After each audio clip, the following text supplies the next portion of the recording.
Nigerian army will not allow itself to be used to undemocratically sell some interest to power.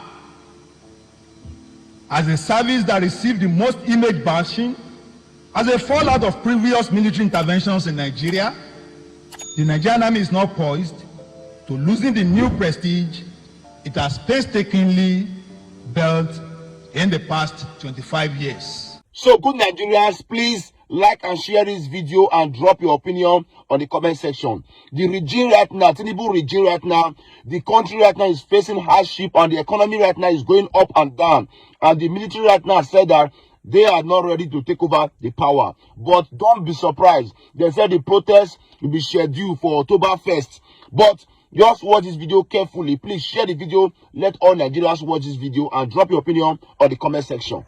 The Chief of Army Staff, Lieutenant General Taofiq Labaja, speaking in Uyo, the Akwa Ibom State capital, there's nothing else he will say. He's not expected to go against his boss.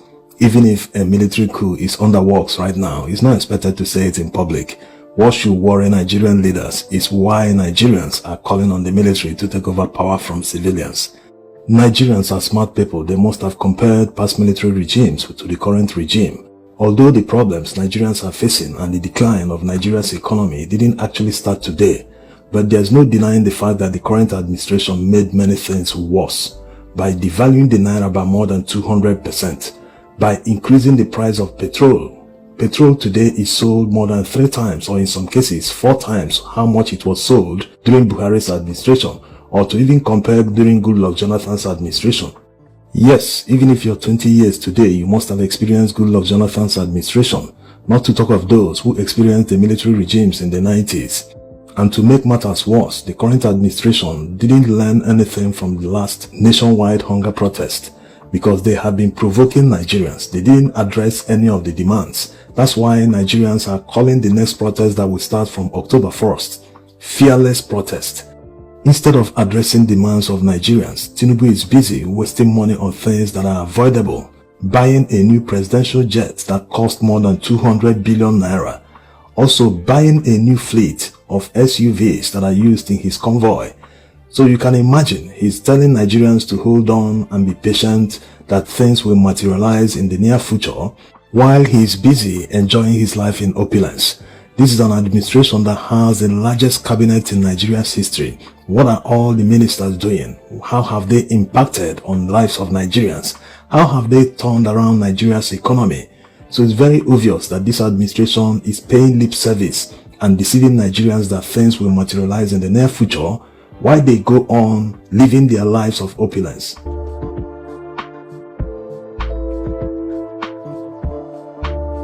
So instead of the Chief of Army Staff always coming out to reassure the current administration that they will never allow a military coup to happen under his command, he should spare some time to at least advise them to solve the numerous problems Nigerians are facing.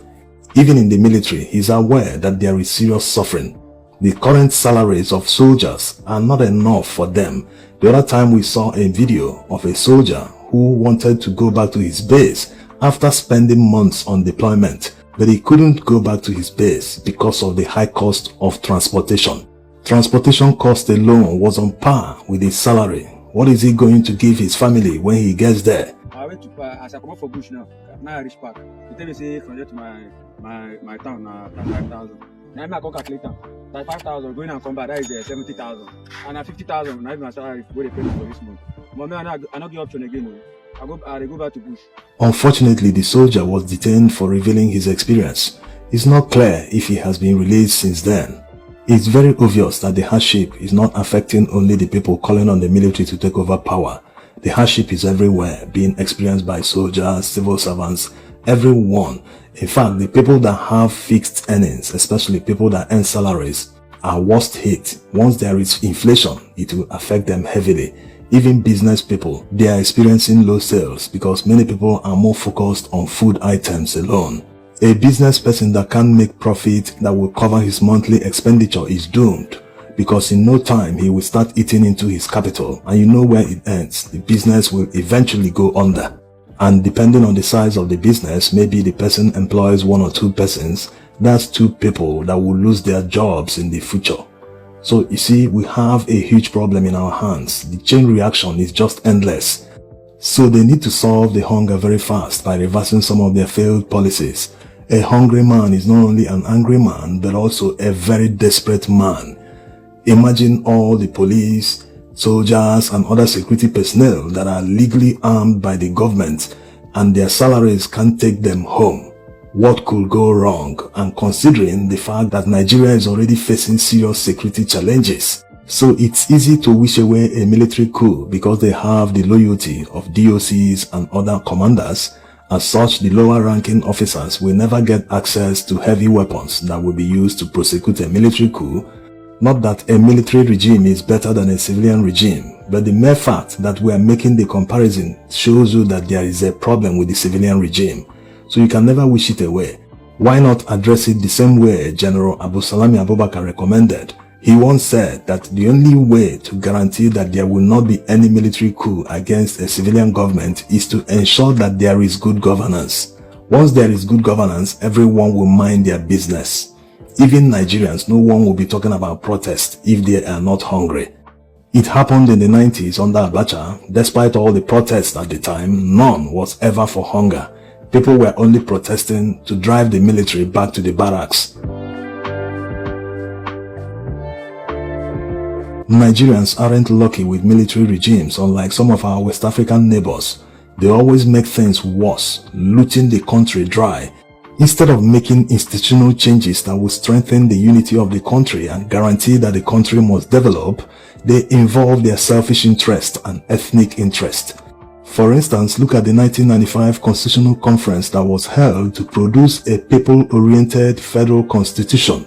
In the end, the military threw it away and drafted a new one. That new one is the one we are using in the Fourth Republic.